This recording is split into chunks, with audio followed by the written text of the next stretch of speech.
નમસ્તે વિદ્યાર્થી મિત્રો, આજે આપણે ધોરણ 9 વિષય ચિત્ર. તો આપણે ગયા વિડીયોની અંદર પ્રકરણ નંબર 2 ચિત્રકલાના મૂળ તત્વોનો અભ્યાસ કર્યો હતો. તો ચિત્રકલાના જે મૂળ તત્વો છે એ મૂળ તત્વોની અંદર રેખા, આકાર, રંગ અને 4 છાયા પ્રકાશ, આ 4 વસ્તુ વિશે આપણે અભ્યાસ કરવાનો છે. તો એમાં અહીંયા ફક્ત એની જે માહિતી આપી છે માહિતી સુધી આપણે સમજ્યા હતા. તો આજે આપણે આ વિડીયોની અંદર રેખા છે એ રેખાનો અભ્યાસ કરીશું. તો ચિત્રકલા પહેલું છે રેખા. તો આજે આપણે રેખા અને રેખાના જે પ્રકારો છે એનો અભ્યાસ કરવાનો છે. રેખા એ ચિત્રકલાનું મહત્ત્વનું અંગ છે. બિંદુઓના જોડાણથી રેખાનું સર્જન થાય છે. ચિત્રના સર્જનની પ્રક્રિયામાં રેખાનું મહત્ત્વ અનન્ય છે. રેખા વડે ચિત્રકારની અભિવ્યક્તિનું મહત્ત્વનું રેખા વડે આકારનું સર્જન થાય છે. તેથી રેખાના જુદા જુદા ગુણધર્મો અને લાક્ષણિકતા જાણવા આવશ્યક છે. રેખા એ ચિત્રકારની અભિવ્યક્તિનું મહત્ત્વનું અંગ છે. રેખાની કથન શક્તિ અનેક છે. ચિત્રકાર આ કથન શક્તિનો ઉપયોગ પોતાના ચિત્ર દ્વારા વિવિધ રીતે કરે છે. તેથી ચિત્ર ઘણું બધું કહી દે છે. વિવિધ રેખા દ્વારા અનેક કલાત્મક પોત એટલે કે ભાત બતાવી શકાય છે. તો એની અંદર શું કીધું છે કે ચિત્રકલાનું અતિ મહત્ત્વનું અંગ રેખા છે અને રેખાનું સર્જન બિંદુઓના જોડાણથી થાય છે. બિંદુઓના જોડાણથી એટલે કે આપણે કોઈ પણ પ્રકારનું ચિત્ર દોરીએ છીએ અથવા ડ્રોઈંગ કરીએ છીએ તો આપણે શું કરીએ છીએ, આમ લાઈનો કરીએ છીએ તો અહીંયા ટપકું થઈ જાય, પછી પાછી અહીંયાથી આગળ લઈ જઈએ એટલે પાછું ટપકું થાય છે. તો એ જે બિંદુ છે એ બિંદુના જોડાણથી રેખાનું સર્જન થાય છે. અને ચિત્રના સર્જનની પ્રક્રિયામાં રેખા મહત્ત્વનું અંગ છે. એટલે કે રેખાનું મહત્ત્વ અનન્ય છે. રેખા વગર ચિત્રનું સર્જન થતું નથી. એટલા માટે એવું કીધું છે કે રેખા વડે આકારનું સર્જન થાય છે. અને અલગ અલગ પ્રકારની રેખાઓ છે તો એ દરેક રેખાના ગુણધર્મો અને તેની લાક્ષણિકતા અલગ અલગ છે. એટલે રેખા એ ચિત્રકારની અભિવ્યક્તિનું મહત્ત્વનું અંગ છે. અને રેખા દ્વારા કથન શક્તિ, રેખાની કથન શક્તિ અનેક છે. ચિત્રકાર આ કથન શક્તિનો ઉપયોગ, એટલે શું કીધું છે કે રેખા છે, રેખાની કથન શક્તિ અનેક છે. એટલે કે જેટલી રેખા છે, જેટલા રેખાના પ્રકાર છે એ દરેક પ્રકારની અંદર દરેક રેખા છે એ રેખાની કથન શક્તિ એટલે કે તે શું દર્શાવે છે, શું બતાવે છે એ અલગ અલગ છે. અને ચિત્રકાર છે એ ચિત્રકાર આ કથન શક્તિનો ઉપયોગ કરી અને પોતાના ચિત્ર દ્વારા વિવિધ રીતે કરે છે. એટલે કે જે રેખા છે, રેખાની કથન શક્તિ, ધારો કે આડી રેખા, ઊભી રેખા, ત્રાંસી રેખા, બરાબર. તો આ જે રેખાના પ્રકાર છે તો એની અંદર અલગ અલગ રેખા છે, રેખાના પ્રકાર પ્રમાણે અલગ અલગ તેના ગુણધર્મો અને તેના લક્ષણો રહેલા છે. તો ચિત્રકાર છે, ચિત્રકાર એ રેખાના ગુણધર્મો અને લક્ષણો છે એને પોતાના ચિત્રની અંદર દર્શાવે છે અને ચિત્ર દ્વારા ઘણું બધું કહી દે છે. તો શું કીધું છે કે વિવિધ રેખા દ્વારા અનેક કલાત્મક ભાત બતાવી શકાય. એટલે કે અલગ અલગ પ્રકારની રેખાઓ છે તો અલગ અલગ પ્રકારની રેખાઓ દ્વારા આપણે વિવિધ પ્રકારની ભાત ડિઝાઇન બનાવી શકીએ છીએ. તો રેખાના નીચે મુજબ અલગ અલગ પ્રકાર છે. જે અલગ અલગ ભાવ અભિવ્યક્ત કરે છે, એટલે કે રેખાના અલગ અલગ પ્રકારો છે.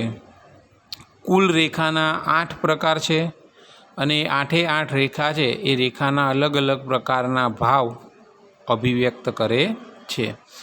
અહીંયા ચોપડી છે, એ ચોપડીની અંદર રેખાનું જે ટોપિક છે તમને અહીંયા બાજુમાં આકૃતિ સાથે બતાવેલો છે, એટલા માટે આ ચોપડીમાંથી હું તમને ભણાવું છું. બાકી જે સ્કેચબુક છે, સ્કેચબુકની પાછળથી જ અત્યાર સુધી સમજાવતો હતો, પણ આમાં આકાર સાથે આપેલું છે એટલે તમે જોઈને સમજી શકો, એટલા માટે આ જે રેખાનો ટોપિક છે એ આપણે અહીંયા ચોપડીમાંથી સમજાવીએ છીએ. પ્રકાર નંબર 1 છે ઊભી રેખા, એને આપણે અંગ્રેજીમાં વર્ટિકલ લાઇન કહીએ છીએ. તો ઊભી રેખા અડગતા, સ્થિરતા દર્શાવે છે. જ્યારે કોઈ પણ ચિત્રકૃતિમાં વધારે પડતી ઊભી રેખાનો ઉપયોગ થયો હોય ત્યારે ચિત્રમાં ગતિહીનતા જોવા મળે છે.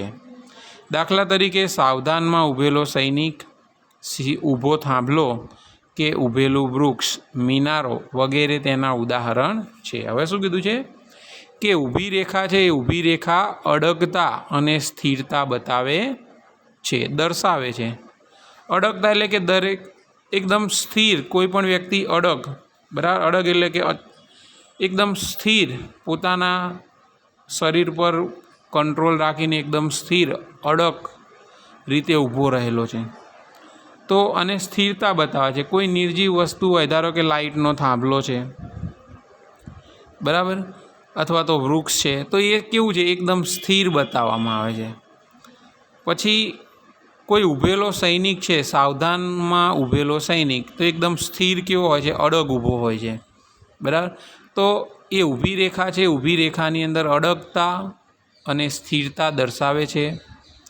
જ્યારે કોઈ પણ ચિત્રની અંદર વધારે પડતી ઊભી રેખાનો ઉપયોગ થયો હોય ત્યારે તે ચિત્રમાં ગતિહીનતા જોવા મળે છે.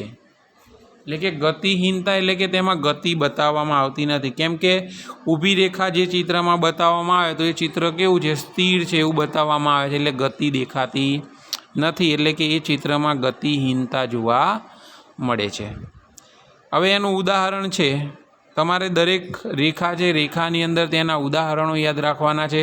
કે ઊભી રેખા છે તો ઊભી રેખામાં એનું ઉદાહરણ શું છે, અથવા એવું પૂછાય કે સાવધાનમાં ઊભેલો સૈનિક કઈ રેખાનું ઉદાહરણ છે, તો ઊભી રેખા, બરાબર. તો તમારે આ રીતે એ જે રેખાના ઉદાહરણ આપેલા છે એ તમારે ધ્યાન રાખવાના છે. તો ઊભી રેખાના ઉદાહરણ જોઈએ તો એમાં સાવધાનમાં ઊભેલો સૈનિક, થાંભલો કે ઊભેલું વૃક્ષ, ઊભો થાંભલો, બરાબર, કોઈ લાઇટનો થાંભલો હોય કે તમે કોઈ પણ થાંભલો ઊભો કર્યો હોય તો એ છે. પછી ઊભેલું વૃક્ષ, ઊભું ઝાડ હોય છે તે. પછી મિનારા, બરાબર. તો આ દરેક વસ્તુ છે એ ઊભી રેખાના ઉદાહરણ છે. બીજું છે આડી રેખા, ઓરિજેન્ટલ લાઇન. તો આડી રેખા આરામ, શાંત ભાવ, નિસ્તેજતા અને નિષ્ક્રિયતા દર્શાવે છે. દાખલા તરીકે પડેલો થાંભલો કે પડેલું વૃક્ષ, સૂતેલો માણસ, ક્ષિતિજ વગેરે તેના ઉદાહરણો છે. હવે શું છે કે આડી રેખા છે એ આડી રેખા આરામ, શાંત ભાવ, નિસ્તેજતા અને નિષ્ક્રિયતા દર્શાવે છે. આરામ અને શાંત ભાવ, નિષ્ક્રિયતા દર્શાવે છે. દાખલા તરીકે એનું ઉદાહરણ છે પડેલો થાંભલો, બરાબર. થાંભલો નીચે પડી જાય તો એ શું છે, નિષ્ક્રિય થઈ જાય છે, નિષ્ક્રિયતા બતાવે છે. પછી સૂતેલો માણસ, તો સૂતેલો માણસ છે શું બતાવે છે, આરામ દર્શાવે છે. પછી છે પડેલું વૃક્ષ, બરાબર, તો એ નિસ્તેજતા, બરાબર, એ શાંત ભાવ બતાવે છે. તો આ છે એ આડી રેખાના ઉદાહરણો છે. 3 ત્રાસી રેખા, તો એને અંગ્રેજીમાં આપણે સ્લેન્ટિંગ રેખા, સ્લેન્ટિંગ લાઇન કહીએ છીએ. તો ત્રાસી રેખા ઝડપ અને ગતિનું સૂચન કરે છે. પ્રાણી, મનુષ્ય કે કોઈ પણ સજીવને ગતિમાં બતાવવાનું કાર્ય કરે છે. શું કીધું છે, ત્રાસી રેખા છે, ત્રાસી રેખા ઝડપ અને ગતિ દર્શાવે છે. કોઈ પ્રાણી કે મનુષ્ય કોઈપણ સજીવને ગતિમાં બતાવવું હોય અથવા તો કોઈપણ સજીવ હોય, કોઈ પક્ષી છે, કોઈ પ્રાણી છે કે કોઈ માણસ છે, એને દોડતો કે ચાલતો આપણે બતાવવો હોય તો એમાં ત્રાસી રેખાનો ઉપયોગ થાય છે. એટલા માટે ત્રાસી રેખા છે, ત્રાસી રેખામાં ઝડપ અને ગતિ દર્શાવવામાં આવી છે. એટલા માટે એવું કીધું છે કે ત્રાસી રેખામાં ઝડપ અને ગતિનું સૂચન કરે છે. તો એનું ઉદાહરણ આપેલું છે. ત્રાસી રેખાનું ઉદાહરણ જોઈએ તો ઉડતા પક્ષીઓ ઉડે છે તો એ શું હલનચલન કરે છે, બરાબર, એ ઉડીને આમ દૂર જાય છે તો એની ગતિ બતાવવામાં આવી છે. પછી દોડતો માણસ, દોડતા પ્રાણીઓ વગેરે ત્રાસી રેખાના ઉદાહરણ છે. અહીંયા તમને ઉદાહરણમાં બતાવ્યું છે. ત્રાસી રેખા કોને કહેવાય? તો આમ ત્રાસી બતાવી છે, બરાબર. પછી એનું ઉદાહરણ છે કે કોઈ પણ પક્ષી ઉડે છે અથવા તો કોઈ પ્રાણી દોડે છે અથવા તો કોઈ મનુષ્ય દોડે છે અથવા ચાલે છે, તો એ શું છે? ત્રાસી રેખાનું ઉદાહરણ છે. પછી છે 4 વમળ રેખા, બરાબર. વમળ રેખા એટલે તમે અહીંયા બાજુમાં તમે જોશો તો આમ વળાંકવાળી જે રેખાઓ છે એને વમળ રેખા અથવા તો વમળયુક્ત રેખા કહેવામાં આવે છે. તો આવી રેખા તમને મોટા ભાગે ક્યાં જોવા મળશે? તો કોઈ નદી કે કોઈ તળાવ કે સરોવરને એવું જે હોય છે તો એ જે પાણી હોય છે પાણીની અંદર એ બતાવવામાં આવે છે. તો વમળ રેખા એટલે સમુદ્રના મોજાની જેમ યોજાયેલી રેખાઓ. આ રેખા મંદ ગતિ, રિધમ, લય, માધુર્ય, કોમળતા અને તાલબદ્ધતાનો ભાવ દર્શાવે છે. એટલે કે વમળયુક્ત રેખા છે એ વમળયુક્ત રેખા એટલે સમુદ્રના જે મોજા છે એ મોજાઓ જેવા દેખાય છે. એ જે સમુદ્રના મોજા જે દેખાય છે અથવા કેવા લાગે છે તો એ છે એ વમળયુક્ત રેખા છે. હવે વમળયુક્ત રેખા છે, વમળયુક્ત રેખા શું દર્શાવે છે? તો મંદ ગતિ એટલે કે ધીમી ગતિ, રિધમ એટલે કે એક જ રીતે. ધારો કે દરિયાના મોજા આવે છે તો દરિયાના મોજા કેવા ધીમે અને એક જ સરખા પ્રમાણમાં આવે છે. પછી લયબદ્ધતા, માધુર્ય, કોમળતા અને તાલબદ્ધતાનો ભાવ દર્શાવે છે. ઉદાહરણ તરીકે જોઈએ તો સમુદ્રની લહેરો, જમીન પર સરકતો સાપ, બરાબર. જે સાપ હોય છે, તમે સાપને જોયો તો જમીન પર કેવો આમ ચાલે છે, બરાબર. તો દરિયાના મોજાને આપણે અહીંયા આગળ આમ બતાવ્યા છે, પણ સાપ છે સાપ આ રીતે આમ ચાલે છે. અથવા તો અહીંયા તમને સાપ છે સાપ બતાવે છે કેવી રીતે આમ ચાલે છે. તો આ પણ એ વમળયુક્ત રેખાનું ઉદાહરણ છે. પછી છે લયયુક્ત વેલ, એટલે કે કોઈ ઘણી બધી તમે વેલ જોઈ હશે તો એ વેલ કેવું હોય છે કે કોઈ પણ ડાળી હોય તો એ ડાળીને કેવી આમ વીંટળાઈને, ધારો કે આ ડાળી હોય છે, બરાબર. કોઈ પણ ડાળી હોય તો એ વેલ હોય છે, વેલ કેવી રીતે આમ ચઢે છે એને, બરાબર. પછી અહીંયા બધે આમ પાંદડીઓ હોય તો એ લયયુક્ત વેલ. પછી નૃત્યાંગના, કોઈ પણ નૃત્ય કરતી સ્ત્રી હોય છે તો એનું શરીર પણ કેવું છે? વમળ રીતે આમ હોય છે. ફેસ, માથું સીધું હોય, શરીર આમ, પછી કમરથી પગ આમ વળેલા હોય છે. તો જે નૃત્યાંગના છે એ પણ વમળયુક્ત રેખાનું ઉદાહરણ છે. પછી જે ગુણક રેખા, 5 નંબર ગુણક રેખા. તો ગુણક રેખા અવ્યવસ્થા અને અનિયમિતતાનું સૂચન કરે છે. ભૂકંપનું દ્રશ્ય, અકસ્માત કે મકાન પડી ગયું હોય ત્યારે કેટલીક અવ્યવસ્થા જેવું લાગે તે દર્શાવવા આવી રેખાનો ઉપયોગ થાય છે. હવે જે ગુણક રેખા છે તો એ ગુણક રેખા અવ્યવસ્થા અને અનિયમિતતા દર્શાવે છે. ધારો કે કોઈ ભૂકંપનું દ્રશ્ય હોય તો ભૂકંપ આવે તો આપણે જોઈએ છીએ તો એમાં મકાન પડી જાય, ઝાડ પડી જાય, લાઇટના થાંભલા પડી જાય, તો એમાં બધું શું બતાવે છે? અવ્યવસ્થા બતાવવામાં આવી છે. પછી અકસ્માત, કોઈ પણ જગ્યાએ અકસ્માત થાય, એક્સિડન્ટ થાય છે તો પણ શું થાય છે? એમાં પણ અવ્યવસ્થા બતાવવામાં આવે છે કે બાઇક આમ પડ્યું હોય, જેને એક્સિડન્ટ થયું એ માણસ આમ પડ્યો હોય, બીજી કોઈ વસ્તુ આમ પડી હોય, તેમ પડી હોય, તો એ પણ અનિયમિતતા બતાવે છે. પછી મકાન પડી ગયું હોય ધારો કે પડેલું મકાન છે એ પણ ગુણક રેખાનું ઉદાહરણ છે। હવે ધારો કે પડેલું મકાન પડી જાય તો શું થાય કે મકાનનો બધો જે સામાન હોય છે બધો સામાન અસ્તવ્યસ્ત થઈ જાય છે।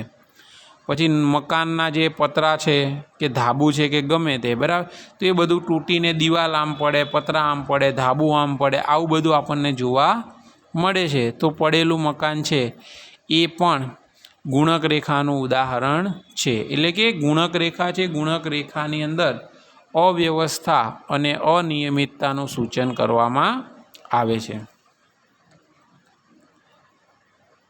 પછી જે તૂટક રેખાને આપણે શું કહે છે? Broken line. અને જે ગુણક રેખા છે, ગુણક રેખાને આપણે શું કહે છે? ક્રિસ ક્રોસ લાઇન અંગ્રેજીમાં। તો તૂટક રેખા છે, તૂટક રેખાને શું કહે છે? Broken line. તો ભય, કંપારી અને ધ્રુજારી જેવો ભાવ દર્શાવવા તૂટક રેખાનો ઉપયોગ થાય છે। એટલે કે તૂટક રેખા છે તો તૂટક રેખામાં શું દર્શાવવામાં આવે છે? તો ભય એટલે કે ડર, બીક। પછી કંપારી અને ધ્રુજારી જેવો ભાવ, બરાબર, એ તૂટક રેખામાં દર્શાવવામાં આવે છે। એના ઉદાહરણ જોઈએ તો વરસતો વરસાદ, જ્યારે વરસાદ પડે છે ત્યારે કેવું છે? વરસાદ ડાયરેક્ટ આમ લાઇનમાં સીધી શેડ વાગતી નથી, એ કેવો છે? ટપકા ટપકા પડતો તૂટક પડે છે। પછી જે ધ્રુજતો માણસ, કોઈ પણ માણસ હોય એને ઠંડી લાગી હોય કે બીમાર હોય તો એને કેવી ઠંડી લાગે ત્યારે કેવો ધ્રુજે છે?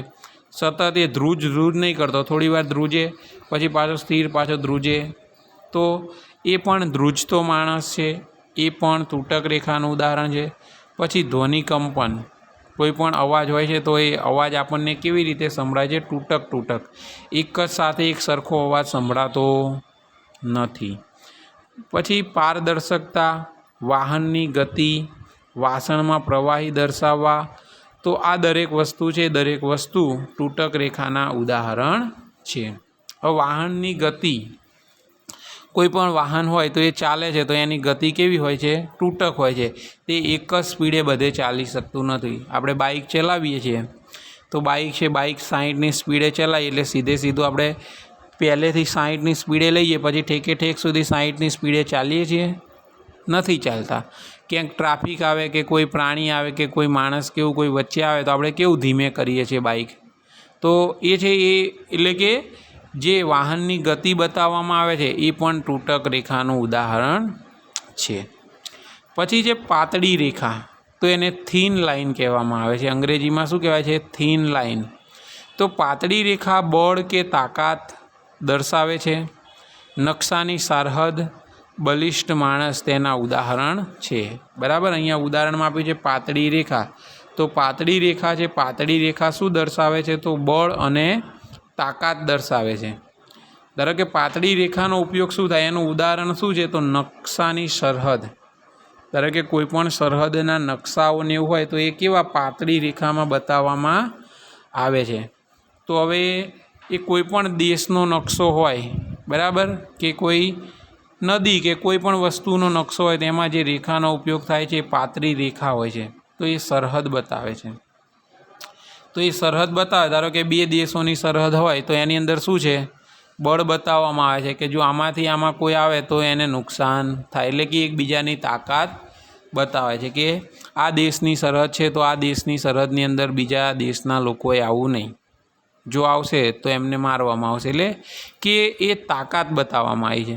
પછી બલિષ્ઠ માણસ, બલિષ્ઠ એટલે કે કોઈ પણ હષ્ટપૃષ્ઠ માણસ હોય છે જે તાકાતવર હોય છે, બરાબર, તો એ પણ શું છે કે એકદમ તાકાતવર માણસ હોય છે, બરાબર, હષ્ટપૃષ્ઠ માણસ હોય છે જે આપણે બોડી બિલ્ડર્સને એવા જોઈએ છે, તો એ માણસનામાં શું બતાવવામાં આવે છે? તાકાત બતાવવામાં આવે છે ને, તો એટલા માટે બલિષ્ઠ માણસ છે અને નકશાની સરહદ છે એ પાતળી રેખાના ઉદાહરણ છે।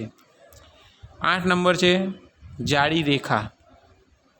તો જાડી રેખા સ્થૂળતા, મેદસ્વીતા, વસ્તુની જાડાઈ, ઘનતા દર્શાવે છે। હવે જાડી રેખા છે, જાડી રેખા શું દર્શાવે છે? સ્થૂળતા, એટલે કે જાડાપણું દેખાવામાં આવે છે। મેદસ્વીતા, પછી જે વસ્તુની જાડાઈ, કોઈ પણ વસ્તુ આપણે દોરી હોય તો એ વસ્તુની જાડાઈ બતાવી હોય તો આપણે જાડી રેખાનો ઉપયોગ કરવો પડે। પછી ઘનતા, તો આ જાડી રેખા છે, જાડી રેખા સ્થૂળતા, મેદસ્વીતા, વસ્તુની જાડાઈ અને ઘનતા દર્શાવે છે. હવે સ્થૂળ માણસ, વસ્તુની ઘનતા વગેરે તેના ઉદાહરણ છે. સ્થૂળ માણસ એટલે કે કોઈ જાડો માણસ હોય તો એ જાડો માણસ છે, એ જાડો માણસ જાડી રેખાનું ઉદાહરણ છે. પછી જે કોઈ વસ્તુની ઘનતા, કોઈ વસ્તુ હોય તો એ વસ્તુને આપણે જાડી કે પાતળી બતાવી હોય તો જે જાડી વસ્તુ હોય છે એને ઘનતા, વસ્તુની ઘનતા કહેવામાં આવે છે. તો એ વસ્તુની ઘનતા છે એ પણ જાડી રેખાનું ઉદાહરણ છે. તો અહીંયા આપણે જે રેખાના જે પ્રકારો છે એ 8 પ્રકારો અહીંયા તમને મેં સમજાવ્યા અને બાજુમાં વિડીયોમાં એ 8 રેખાના જે પ્રકાર છે એ તમને ચિત્ર સાથે બતાવવામાં આવ્યા છે. પછી બીજું છે બરાબર, ચિત્રકલાના મૂળ તત્વોની અંદર બીજું ટોપિક છે આકાર. બરાબર, તો આકાર છે એ આકારની અંદર શું છે કે ચિત્રકાર રેખાઓ દ્વારા આકારોનું સર્જન કરે છે. રેખા જ્યારે ચોક્કસ સ્વરૂપ પકડે છે ત્યારે આકાર અસ્તિત્વમાં આવે છે. રંગ અને રેખા વડે આકારનું સર્જન થાય છે. શું કીધું છે? રંગ અને રેખા વડે આકારનું સર્જન થાય છે. આકારોનું સુયોજિત સંકલન ગોઠવાય ત્યારે ચિત્ર પૂર્ણ થાય છે. આકારો દ્વારા જ ચિત્રકાર પોતાની ઉર્મિઓ, કલ્પનાઓ અને સંવેદનાઓને સ્વરૂપ આપે છે. આકારો ભાવવાહી જ જોઈએ તેવું જરૂરી નથી. ચિત્ર સંયોજન કે રચનાકૃતિઓમાં સપ્રમાણ અને સુરેખ રેખાઓ રૂપનું સર્જન કરે છે. ચિત્રકલામાં આકારના વિશિષ્ટ પ્રયોગ થયા છે. શિલ્પમાં રેખાને બદલે આકાર જ ખૂબ મહત્ત્વનો ભાગ ભજવે છે. આકારના 2 પ્રકાર છે, 2D એટલે કે દ્વિપાર્શ્વ આકાર અને 3D એટલે કે ત્રિપાર્શ્વ આકાર. હવે શું કીધું છે? આકાર છે એ આકાર એટલે કે ચિત્રકાર છે તો એ ચિત્રકાર રેખાઓ દ્વારા આકારોનું સર્જન કરે છે. એટલે મેં તમને હમણાં સમજાવ્યું એમ કે પેન્સિલ હોય છે તો આમ લાઈનો કરીને લાઈનથી દોરી અને પછી તે આકારનું સર્જન કરે છે. એટલે એટલા માટે એવું કીધું છે કે ચિત્રકાર રેખાઓ દ્વારા આકારોનું સર્જન કરે છે. જ્યારે રેખા છે રેખા ચોક્કસ સ્વરૂપ પકડે છે એટલે કે જે ચોક્કસ સ્વરૂપમાં રેખા દોરાય છે ત્યારે આકારનું સર્જન થાય છે અથવા તો ત્યારે આકાર અસ્તિત્વમાં આવે છે. રંગ અને રેખા દ્વારા આકારનું સર્જન થાય છે. હવે આકારનું સુયોજિત એટલે કે વ્યવસ્થિત સંકલન ગોઠવાય ત્યારે પૂરેપૂરું ચિત્ર સ્પષ્ટ થાય છે. એટલે કે બધા જે આકારો છે એ આકારોને વ્યવસ્થિત જગ્યાએ ગોઠવવામાં આવે છે ત્યારે ચિત્ર પૂર્ણ થાય છે. અને આકારો દ્વારા ચિત્રકાર પોતાની ઉર્મિઓ એટલે કે પોતાના વિચારો, કલ્પનાઓ અને સંવેદનાઓને સ્વરૂપ આપે છે. એટલે કે કોઈ પણ ચિત્રકાર છે એ ચિત્રકાર પોતાના મનના જે વિચારો છે, તેની કલ્પનાઓ છે અને તેની જે સંવેદનાઓ છે એ સંવેદનાઓને સ્વરૂપ આપે છે. તો આપણે જોઈએ તો આકારો છે એ આકારોના 2 પ્રકાર છે. એને આપણે 2 ભાગમાં વહેંચી શકીએ છીએ. એક છે 2D એટલે કે દ્વિપાર્શ્વ આકાર અને 3D એટલે કે ત્રિપાર્શ્વ આકાર.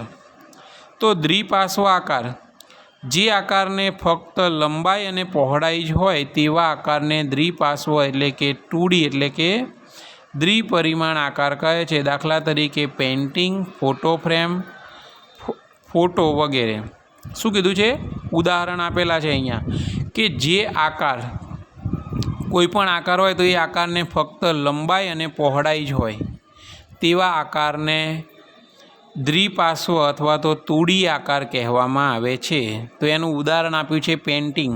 તમે કોઈ પણ પેઇન્ટિંગ બનાવેલું જોશો તો એ પેઇન્ટિંગની અંદર ઘણું બધું હશે, પણ પેઇન્ટિંગનો જે આકાર છે એ આકાર કેવો હશે? એક છેડેથી લાંબો અથવા આમ લંબાઈ હશે અને પહોળાઈ હશે, બરાબર. તો જે આકારમાં ફક્ત લંબાઈ અને પહોળાઈ બતાવવામાં આવે છે તેને 2D કહેવામાં આવે છે, જેમ કે પેઇન્ટિંગ, ફોટો ફ્રેમ અથવા તો ફોટો. હવે આપણે કોઈ પણ પ્રકારનો ફોટો પડાવીએ છીએ તો ક્યારેય તમે ચોરસ કે ગોળ ફોટો જોયો હશે નહીં. તમે ફોટો પડાવો તો ફોટો કેવો હશે, આમ લંબાઈમાં વધારે હશે અને પહોળાઈમાં ઓછો હશે, બરાબર. તો એ છે એ 2D એટલે કે દ્વિપાર્શ્વ આકારનું ઉદાહરણ છે. બીજો પ્રકાર છે ત્રિપાર્શ્વ આકાર એટલે કે 3D એટલે કે 3 ડાયમેન્શન. જે આકારને લંબાઈ, પહોળાઈ, જાડાઈ કે ઊંડાઈ હોય તેવા આકારોને 3D એટલે કે ત્રિપાર્શ્વ આકાર કહે છે. દાખલા તરીકે સ્થાપત્ય, શિલ્પ, મંદિર અને ઇમારત વગેરે. હવે શું કીધું છે, કોઈ પણ આકાર હોય તો એ આકારને લંબાઈ, પહોળાઈ અને જાડાઈ કે ઊંડાઈ હોય તેવા આકારને 3D આકાર કહેવામાં આવે છે. દાખલા તરીકે સ્થાપત્ય. સ્થાપત્ય એટલે કે કોઈ પણ સ્થાપત્ય તમે જુઓ, તાજમહેલ છે કે કોઈ પણ બિલ્ડિંગ્સ કેવું જે બનાવવામાં આવેલું છે, બરાબર. તો એમાં આડી અને ઊભી એની સાથે સાથે તેની જાડાઈ પણ બતાવવામાં આવે છે અને તેની ઊંડાઈ અથવા તો ઊંચાઈ પણ બતાવવામાં આવે છે. તો એ સ્થાપત્ય છે. સ્થાપત્ય શું છે, 3Dનું ઉદાહરણ છે. પછી શિલ્પ. કોઈ પણ શિલ્પ, કોઈ પણ મૂર્તિ તમે જુઓ તો એ મૂર્તિની અંદર આડી ઊભી પણ એ કેટલો જાડો છે, કેટલો પાતળો છે, બરાબર. જાડાઈ અને ઘનતા પણ બતાવવામાં આવે છે, બરાબર. તો એ છે એ શું છે, શિલ્પ છે. શિલ્પ પણ 3D આકારનું ઉદાહરણ છે. પછી મંદિર. તો મંદિર એ પણ એવું છે, મંદિરમાં આડી ઊભી હોય છે અને આકાર આવે છે, પણ મંદિર કેવું છે, જાડું કે પાતળું, મોટું, પહોળું, આવું બધું જે છે એની જાડાઈ અને ઊંડાઈ બતાવવામાં આવે છે. તો એ પણ શું છે, 3Dનું ઉદાહરણ છે. અને ઇમારત.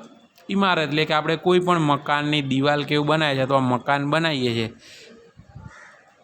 તો એ મકાનની અંદર શું છે કે આડી અને ઊભી દેખાય છે, એટલે કે લંબાઈ અને પહોળાઈ દેખાય છે. પણ એ મકાન છે, મકાન કેટલું પહોળું છે, કેટલું જાડું છે, બરાબર. તો એ જે બતાવવામાં આવે છે તો એની અંદર પણ 3D રહેલું છે. તો અહીં આજે આપણે આજના વિડીયોની અંદર રેખાના 8 પ્રકારો છે, રેખાના 8 પ્રકાર અને આકાર છે, તો એ આકારનો અભ્યાસ કર્યો છે. તો એની અંદર તમારે આકારની અંદર આકારના પણ 2 પ્રકાર છે, દ્વિપાર્શ્વ આકાર અને ત્રિપાર્શ્વ આકાર, બરાબર. તો એના ઉદાહરણો અને રેખા છે, રેખાની અંદર જે ભાવ બતાવવામાં આવે છે ભાવ અને તેના ઉદાહરણો છે એ ઉદાહરણો તમારે યાદ રાખવાના છે.